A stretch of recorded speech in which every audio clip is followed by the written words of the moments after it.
We've seen operating profit up 15% to just under 450 million rand, and shareholders getting a bigger slice of the pie, with dividends increasing by about a fifth on last year's numbers. I spoke to the Chief Executive Officer, Peter Swatton, a bit earlier and started off by asking him to tell us about the year that was. So let's take a look. Turnover reached the 3 billion mark, which we of course very happy for. It's a new threshold for us, up 10% on the prior year. Those numbers have flowed all the way through. Operating profit up 15%. We're quite happy with how we contained overheads, certainly sub-inflation. And profits for the year up 20%. Obviously, because we had a special dividend last year, we issued scrip in lieu of cash. We haven't had the same impact going through onto the HEPS lines or the earnings per share line. But we're satisfied. Dividends for the year, final dividend of 6 cents, 12 cents for the year, up 9 on the prior year. We're satisfied. Of course, this in an environment where we've still got the new build market under pressure. It's a drum that's been beaten by construction companies every time we speak to them. To what extent is the renovation segment offering some cushion for the market at this stage for a company like Italtile? Well, largely the market's counter-secular. Obviously, in good times as new build, people generally move into new homes and things like that. But certainly during less buoyant times, the renovation market is much stronger, and that's primarily the market in which we trade. Of course, cushion coming through from that end, but also when it comes to the diversity in terms of the target market that you're targeting at this stage, that spectrum has increased even further. We've got Top Tea having been launched, and certainly that business making for the first time a significant contribution to the group's earnings since its launch in 2007. Absolutely. I mean, we've taken a three-brand approach. Obviously, Italtile at the premier end of the market, CTM that sort of sits in the middle to the aspirational market. And we took the view that there was a need for a third brand that would sort of pitch itself under CTM and target the entry-level markets. And it's an exciting prospect for us.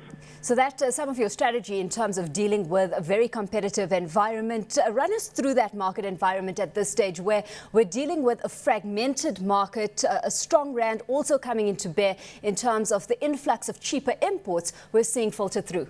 Absolutely right. I mean, the strong rand has given an incentive for people to import products largely from the east. So we're seeing a lot of competition on the price end. But I think we believe that our three-tier approach is probably the right approach to the marketplace.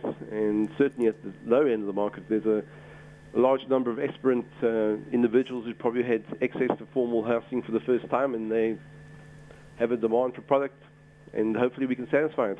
Of course, I mentioned the stronger rand coming to bear on the business from a negative perspective, and that in terms of enhancing competition in the market. Having said that, the strong rand has also done you favors. So run us through that, because it's managed to bring some relief in terms of the kind of price structures you've put on to your customers. To what cost when it comes to margins?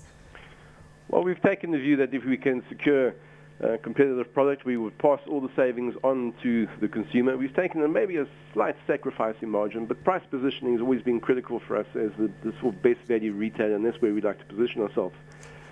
But of course, retailers are largely dependent upon relationships they have in the supply chain, so we haven't totally substituted our product range with imported. Obviously, we support the local industry quite significantly as well. In terms of your balance sheet, it's looking pretty healthy right now. I mean, it's been reiterated that you will be using that balance sheet to fund future expansion. In what direction? Are you specifically concentrating on South Africa, or are you looking beyond the borders as well? I think it'll be a combination of both. I mean, we're a strong cash generator. We've got a healthy cash balance on the balance sheet. We certainly invest a lot of money into real estate year on year to help us grow the various brands. Obviously, for us now, Top Tea is a new opportunity, and we'll put some money behind that. But there's other opportunities, maybe in sub-Saharan Africa, which we'll explore. As a result of the market conditions and the competitive landscape, I mean, we've had further acquisitions experienced and also being anticipated on the road ahead. The role you see Italtile playing in that consolidation phase?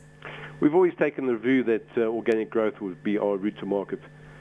But it, of course, doesn't preclude us from looking at anything if there's an opportunity. We're always open for new ventures, but let's see what comes up.